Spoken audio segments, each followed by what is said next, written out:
আসসালামু আলাইকুম প্রিয় দর্শক, আজ ৩০ মার্চ ২০২৫। সবাইকে ঈদের শুভেচ্ছা জানিয়ে শুরু করছি চেঞ্জ টিভি প্রতিদিনের গল্প অনুষ্ঠান। দর্শক, আপনাদের সঙ্গে রয়েছি আমি জহিরুল ইসলাম টুটুল। শুরুতেই সংবাদ শিরোনাম। হিন্দু হয়েও কেন যোগেন মণ্ডল পূর্ব পাকিস্তানের পক্ষ নিয়েছিলেন? যেভাবে নিম্নবর্গের হিন্দুদের অধিকার বঞ্চিত করে পশ্চিমবঙ্গের বাম সরকার। এবার বিস্তারিত। অধ্যাপক আব্দুল মান্নান ইতিহাসের এক নির্মম সত্য তুলে ধরেছেন তার লেখায়। চেঞ্জ টিভির দর্শকদের জন্য তা তুলে ধরছি। অনেক সময় যারা ইতিহাস নির্মাণ করেন তারা ইতিহাসের অতল গহ্বরে হারিয়ে যান। উপমহাদেশের রাজনীতির ইতিহাসে যোগেন্দ্রনাথ মণ্ডল তেমন একটি চরিত্র। যোগেন্দ্রনাথ মণ্ডলকে অনেকে চেনেন বরিশালের যোগেন মণ্ডল হিসেবে। ২৯ জানুয়ারি ১৯০৪ সালে বরিশালের এক নমশূদ্র দলিত পরিবারে যোগেন মণ্ডলের জন্ম হয়েছিল। সে সময় নমশূদ্রদের হিন্দু ধর্মের অন্তর্ভুক্ত বলে গণ্য করা হতো না। এখনও ভারতের অনেক জায়গায় তাই। মহাত্মা গান্ধী তাদের নাম দিয়েছিলেন হরিজন বা ভগবান হরির সন্তান হিসেবে। ব্রিটিশরা তাদের তালিকাভুক্ত করেছিল নিম্নবর্গের মানুষ হিসেবে। পেশায় তারা ছিলেন কৃষক, নাপিত, মুচি, পরিচ্ছন্নতা কর্মী, ডোম, মাছ বিক্রেতা। অনেক নৃতত্ত্ববিদের মতে এই দলিতরাই ছিলেন আদি ভারতবাসী। আর্যরা ভারত আক্রমণের পর তাদের নিম্নবর্গের মানুষের তালিকাভুক্ত করে। প্রাচীনকাল থেকে এই দলিতরা সবসময় খুবই নিগৃহীত জনগোষ্ঠী। তাদের শিশুদের স্কুলে বা মন্দিরে যাওয়ার অধিকার ছিল না। এক কাপ চায়ের জন্য নিজেদের টিনের কাপ নিয়ে দোকানের সামনে বসে থাকতে হতো। সাধারণ মানুষের জন্য নির্মিত কুয়া থেকে জল পান তাদের জন্য নিষিদ্ধ ছিল। ভারতের অনেক স্থানে এই রকম অমানবিক প্রথা এখনও চালু আছে। বিচ্ছিন্নভাবে বাংলাদেশেও থাকতে পারে। ভারত ভাগ হওয়ার প্রাক্কালে পূর্ববঙ্গের দলিত সম্প্রদায় দ্বিধায় পড়ে তারা কি দেশ ত্যাগ করে হিন্দু প্রধান ভারতে চলে যাবে না পাকিস্তানে থেকে যাবে। পাকিস্তান একটি মুসলমান প্রধান দেশ হবে তা সত্য, কিন্তু সাধারণ মুসলমানদের মধ্যে আবার জাতি প্রথা নিয়ে তেমন কোনো মাথা ব্যথা নেই। পূর্ববঙ্গের দলিতরা দেশ ত্যাগ না করাটা শ্রেয় মনে করেন। তাদের নেতৃত্ব দিতে এগিয়ে আসেন যোগেন মণ্ডল, যিনি আজীবন দলিতদের ন্যায্য অধিকার নিয়ে সোচ্চার ছিলেন। ১৯৪৬ সালে নির্বাচনে যোগেন মণ্ডল বঙ্গীয় আইন পরিষদে বাকেরগঞ্জ উত্তর পূর্ব সাধারণ সংসদীয় এলাকা থেকে সংসদ সদস্য নির্বাচিত হন। তার উদ্যোগে প্রতিষ্ঠা করা হয় সর্বভারতীয় নিম্নবর্গ ফেডারেশনের বাংলা শাখা। দলিতদের এই সংগঠনের প্রতিষ্ঠাতা ছিলেন ডক্টর বি.আর. আম্বেদকর, যিনি বাবা সাহেব আম্বেদকর হিসেবে সর্বাধিক পরিচিত ছিলেন। তিনি নিজেও একজন দলিত ছিলেন, তবে ছিলেন উচ্চশিক্ষিত। অর্থনীতিতে তিনি লন্ডন স্কুল অব ইকোনমিক্স ও যুক্তরাষ্ট্রের কলম্বিয়া বিশ্ববিদ্যালয় থেকে ২টি পিএইচডি ডিগ্রি অর্জন করেছিলেন। তথাপি তিনি নিজ দেশের উচ্চবর্ণের মানুষের কাছে ছিলেন একজন অচ্যুত। সে সময় ডক্টর আম্বেদকর ও যোগেন মণ্ডল ভারতের ৬ কোটি দলিত সম্প্রদায়ের ত্রাতা হিসেবে আবির্ভূত হয়েছিলেন। স্বাভাবিক কারণে দলিত সম্প্রদায় ও যোগেন মণ্ডল রাজনীতিতে মুসলিম লীগের সমর্থক হয়ে পড়েন। ১৯৪৬ সালে নির্বাচনে যোগেন মণ্ডল যেসব এলাকায় দলিত সম্প্রদায়ের ভোটার বেশি ছিল সেই সব এলাকায় মুসলিম লীগ প্রার্থীদের পক্ষে কাজ করেন এবং তাদের জিতিয়ে আনেন। যোগেন মণ্ডল সবসময় দলিত মুসলিম লীগ একতার জন্য কাজ করেছেন। তিনি জিন্নাহ ও হোসেন শহীদ সোহরাওয়ার্দীর অত্যন্ত আস্থাভাজন ছিলেন। দেশভাগের প্রাক্কালে ১৯৪৭ সালে সিলেটে গণভোট হবে, তারা পাকিস্তানে যোগ দেবে নাকি ভারতের অংশ হবে এই দ্বিধায় ছিল। তখন সিলেট আসামের অংশ ছিল। আসাম ও সিলেট মিলে হিন্দু মুসলমানের জনসংখ্যার অনুপাত ছিল অনেকটা সমান সমান। সিলেটের চা বাগানগুলোতে আবার একটি উল্লেখযোগ্য সংখ্যক ভোটার ছিল দলিত সম্প্রদায়ের। তারা যেদিকে সমর্থন দেবে পাল্লা সেদিকে ভারী হবে। জিন্নার অনুরোধে যোগেন মণ্ডল সিলেটে গিয়ে দলিত সম্প্রদায়ের মাঝে পাকিস্তানের পক্ষে ভোট দেওয়ার জন্য জোর প্রচারণা চালান এবং শেষ পর্যন্ত সিলেট পাকিস্তানের অন্তর্ভুক্ত হয়।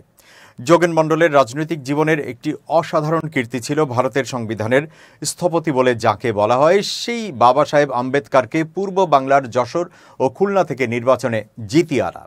কংগ্রেস পণ করেছিল কোনো দলিতকে ভারতের ১৯৪৬ সালের গণপরিষদে প্রবেশ করতে দেওয়া হবে না। অন্যদিকে ভারতের ৬ কোটি দলিত সম্প্রদায়ের প্রতিনিধি ছাড়া স্বাধীন ভারতের সংবিধান রচনার অর্থ ছিল ভারতের একটি জনগোষ্ঠীর বৃহৎ অংশকে সাংবিধানিক অধিকারের বাইরে রাখা। এর ফলে ভারতে তাদের ভবিষ্যৎ অনিশ্চিত হয়ে পড়ার আশঙ্কা ছিল। দলিতদের অবস্থা এতই শোচনীয় ছিল যে কংগ্রেস সর্দার বল্লভভাই প্যাটেল জনসম্মুখে বলেন, ডক্টর আম্বেদকরের জন্য সংসদের দরজাই শুধু বন্ধ করে দেওয়া হবে না, এমনকি সব জানালাও বন্ধ করে দেওয়া হবে। দেখি আম্বেদকর কিভাবে গণপরিষদে প্রবেশ করেন। ভারতের প্রতাপশালী রাজনীতিবিদ মাওলানা আবুল কালাম আজাদ, যিনি এককালে কংগ্রেসের সভাপতির দায়িত্ব পালন করেছেন এবং ভারত স্বাধীন হলে নেহেরু তাকে ভারতের প্রথম শিক্ষামন্ত্রী নিয়োগ করেছিলেন, তিনি তার রাজনৈতিক জীবনের এক অসাধারণ আত্মজীবনী ইন্ডিয়া উইন্স ফ্রিডম গ্রন্থে উল্লেখ করেছেন, ভারত দ্বিখণ্ডিত হওয়ার পেছনে সবচেয়ে বেশি ভূমিকা ছিল নেহেরু আর প্যাটেলের, তারপর জিন্নার। 1946 সালের নির্বাচনে আম্বেদকরকে তার সংসদীয় এলাকা মহারাষ্ট্র থেকে মনোনয়ন দেওয়া হয়নি। এর আগে 1932 সালের 21 মে আম্বেদকর অনেকটা হতাশ হয়ে এক বক্তৃতায় বলেন, আমি হচ্ছি হিন্দু ভারতের সবচেয়ে অপছন্দের মানুষ, আমাকে একজন দেশদ্রোহী হিসেবে চিহ্নিত করা হয়, বলা হয় আমি নাকি দেশের সবচেয়ে বড় শত্রু। তার প্রতি ভারতের রাজনীতিবিদদের এত ঘৃণার কারণ হচ্ছে তিনি ভারতের নিম্নবর্গের মানুষের প্রত্যাশা আর অধিকারের ব্যাপারে খুব সোচ্চার ছিলেন। যোগেন মণ্ডল তার নেতা ডক্টর আম্বেদকরকে যশোর খুলনা নির্বাচনী এলাকা থেকে দাঁড় করিয়ে তাকে সেখান থেকে জিতিয়ে আনেন। ডক্টর আম্বেদকরকে শুধু দলিত সম্প্রদায়ই সমর্থন করেনি, মুসলিম লীগও সমর্থন করেছিল। যে আম্বেদকরের প্রতি এত অবিচার করা হয়েছিল, সেই একই ব্যক্তি ভারতের গণপরিষদের শুধু সদস্যই হননি, তাকে ভারতের খসড়া সংবিধান প্রণয়ন কমিটির আহ্বায়ক করা হয়। একজন যোগেন মণ্ডলের কারণে তা সম্ভব হয়েছিল। সাংবিধানিকভাবে দলিত সম্প্রদায়কে সমান অধিকার দিলেও বাস্তবে তারা সবসময় তাদের ন্যায্য অধিকার থেকে বঞ্চিত হয়েছেন। পরবর্তীকালে আম্বেদকর তার 3000 অনুসারী নিয়ে বৌদ্ধ ধর্মে দীক্ষা নেন। অন্যদিকে যোগেন মণ্ডল তার দলিত অনুসারীরা দেশ ত্যাগ না করে পূর্ব পাকিস্তানেই রয়ে যান। তিনি 69 সদস্য বিশিষ্ট পাকিস্তান গণপরিষদের সদস্য নির্বাচিত হন। জিন্না যোগেন মণ্ডলকে পাকিস্তানের প্রথম আইন ও শ্রমমন্ত্রী নিয়োগ করেন। তার আগে তিনি বরিশালের যোগেন মণ্ডলকে পাকিস্তানের গণপরিষদের অস্থায়ী স্পিকার নিযুক্ত করেন এবং 1947 সালের 11 আগস্ট জিন্না পাকিস্তানের গভর্নর জেনারেল হিসেবে ক্ষমতা গ্রহণ করে যোগেন মণ্ডলের কাছে গভর্নর জেনারেলের শপথ গ্রহণ করেন। 1948 সালের 11 সেপ্টেম্বর জিন্নার মৃত্যু হলে পাকিস্তানের প্রধানমন্ত্রী লিয়াকত আলী খান পাকিস্তানকে ইসলামিক প্রজাতন্ত্র ও ইসলামকে রাষ্ট্রধর্ম ঘোষণা করলে যোগেন মণ্ডল কিছুটা অসহায় বোধ করেন। এর পরপরই দিল্লি থেকে পাকিস্তানে চলে আসেন ষড়যন্ত্রে পটু ভারতীয় সিভিল সার্ভিসের আমলা চৌধুরী মোহাম্মদ আলী। তিনি ব্রিটিশদের একজন অত্যন্ত আস্থাভাজন আমলা ছিলেন। এসেই তিনি পাকিস্তানের মন্ত্রিপরিষদের সচিব হিসেবে নিযুক্তি লাভ করেন। তার অভ্যাস ছিল সরকার বা মন্ত্রিপরিষদে যত অমুসলিম বা সংখ্যালঘু নৃতাত্ত্বিক জাতিগোষ্ঠীর সদস্য বা কর্মকর্তা ছিলেন তাদের দেশপ্রেম নিয়ে সন্দেহ করা। যোগেন মণ্ডল একসময় লক্ষ্য করেন তাকে অনেক গুরুত্বপূর্ণ ফাইল না দেখিয়ে মন্ত্রিপরিষদের সচিব সিদ্ধান্ত দিচ্ছেন। এতে তার মন ভেঙে যায়। 1950 সালের 8 অক্টোবর তিনি প্রধানমন্ত্রী লিয়াকত আলী খানের কাছে ইস্তফাপত্র দিয়ে দেশ ত্যাগ করে কলকাতায় চলে আসেন। কিন্তু তার দুর্ভাগ্য, কলকাতার মানুষও তাকে ভালোভাবে গ্রহণ করেনি। 1968 সালের 5 অক্টোবর বাংলাদেশে ভারত সীমান্তের বনগাঁ জেলায় এই মহান ব্যক্তি মৃত্যুবরণ করেন। দুঃখের বিষয় হচ্ছে যে দলিত সম্প্রদায়ের মানুষের জন্য তিনি এত ত্যাগ স্বীকার করেছেন, তাদের কজনই বা তার কথা মনে রেখেছেন। আর ভারতে দলিতদের অবস্থা খুব বেশি উন্নত হয়েছে তা কি বলা যাবে?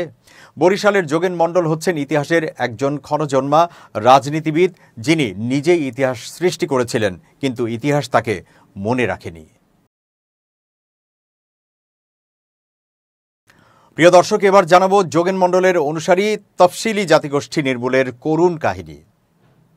যোগেন মণ্ডল ও তার অনুসারীদের ইতিহাসটা এখানেই শেষ হতে পারত, কিন্তু হয়নি। 50-এর দশকে পূর্ববঙ্গে খাদ্য ঘাটতি দেখা যায়। খাদ্য ঘাটতিকে কেন্দ্র করে খুলনা যশোর অঞ্চলের মানুষের, বিশেষ করে দলিতদের অবস্থা করুণ হয়ে পড়ে। এর সঙ্গে এই অঞ্চলে সীমিত আকারে সাম্প্রদায়িক দাঙ্গাও দেখা দেয়।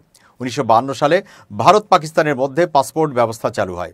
এতে এই অঞ্চলের নিম্নবর্গের হিন্দুরা অনেকটা আতঙ্কিত হয়ে পড়ে এবং দলে দলে দেশ ত্যাগ শুরু করেন।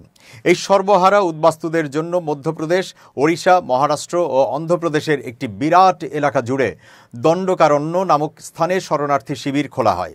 দণ্ডকারণ্য ছিল অনেকটা পরিত্যক্ত এলাকা, কারণ এখানে নিয়মিত কোনো বৃষ্টিপাত হয় না, মাটি চাষাবাসের অযোগ্য, পানীয় জলের তীব্র অভাব, কোনো চিকিৎসা ব্যবস্থা নেই। এই ছিন্নমূল মানুষের জীবনযাত্রা হয়ে পড়েছিল অসহনীয়। এই দুরবস্থার কারণে দণ্ডকারণ্যে কয়েক হাজার নিরীহ মানুষ না খেয়ে বিনা চিকিৎসায় মৃত্যুবরণ করে। 1978 সালে পশ্চিমবঙ্গ সরকার দণ্ডকারণ্যের অনেক উদ্বাস্তুকে সুন্দরবনে স্থাপিত নতুন শরণার্থী শিবির মরিচ ঝাঁপিতে বসতি স্থাপনের জন্য উৎসাহিত করে। অনেক ঐতিহাসিক ও সমাজ পর্যবেক্ষকের মতে এটি ছিল তৎকালীন বামফ্রন্ট সরকারের ভোট ব্যাংক বৃদ্ধি করার একটি চাতুর্যপূর্ণ পদক্ষেপ। দণ্ডকারণ্য থেকে অনেকেই তৎকালীন পশ্চিমবঙ্গ সরকারের কথার উপর আস্থা রেখে সুন্দরবনের মরিচ ঝাঁপিতে নতুন করে সংসার পেতেছিলেন, কিন্তু তাদের অবস্থার কোনো পরিবর্তন হয়নি। জীবন জীবিকার কারণে শরণার্থীরা সুন্দরবন অঞ্চলের জঙ্গল কাটা শুরু করে, যেমন বাংলাদেশের দক্ষিণ অঞ্চলে মিয়ানমার থেকে আগত রোহিঙ্গারা করেছে। বাম সরকার এই উদ্বাস্তুদের নির্বাচনের সময় ব্যবহার করেছে ঠিক, কিন্তু তার পরপরই মরিচঝাঁপি এলাকাকে সংরক্ষিত বনাঞ্চল ঘোষণা করে এবং উদ্বাস্তুদের জঙ্গল কাটা বন্ধ করতে বলে। এতে তারা বাধা দিলে 1979 সালের 26 জানুয়ারি ভারতের প্রজাতন্ত্র দিবসে সরকারের নির্দেশে আইন শৃঙ্খলা রক্ষাকারী বাহিনী তাদের উপর ঝাঁপিয়ে পড়ে।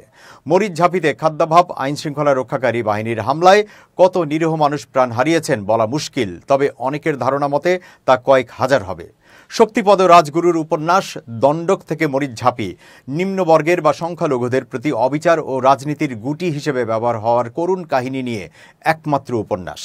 সংখ্যালঘু সম্প্রদায় সব দেশেই সবসময় নিগৃহীত, গোষ্ঠী স্বার্থে ব্যবহৃত এবং প্রয়োজন শেষ হলে উচ্ছিষ্ট। যুক্তরাষ্ট্র, ইউরোপ, পাকিস্তান তার ব্যতিক্রম নয়। বর্তমানে ভারতে জাতীয় নাগরিকপঞ্জি এনআরসি ও সংশোধিত নাগরিকত্ব আইন সিএএ নিয়ে তুলকালাম চলছে, কারণ ধর্মীয় সংখ্যালঘুদের মনে সন্দেহ ঢুকেছে এতে তারাই ক্ষতিগ্রস্ত হবে, কারণ আগের অভিজ্ঞতা ভালো নয়। একটি দেশ কাকে নাগরিকত্ব দেবে তা তাদের নিজস্ব ব্যাপার, কিন্তু আইন করে বা ঘোষণা দিয়ে একটি বৃহৎ জনগোষ্ঠীকে আলাদা করার কারণেই এই তুলকালাম বলে অনেকেই মনে করছেন। একটি গণতান্ত্রিক দেশে কোনো একটি সম্প্রদায়ের জন্য ডিটেনশন ক্যাম্প বানানো নিশ্চয়ই ভালো কাজ নয়। 11 লাখ মিয়ানমারের বাসিন্দা অবৈধভাবে বর্তমানে বাংলাদেশে বসবাস করে। কোথাও ডিটেনশন ক্যাম্প নেই। বাংলাদেশ একটি ছোট দেশ। বড় দেশগুলোর অনেক কিছুই শেখার আছে এই ছোট দেশ থেকে। উপমহাদেশে শান্তি বিরাজ করলে বিশ্বেও 1/5 মানুষ শান্তিতে থাকবে।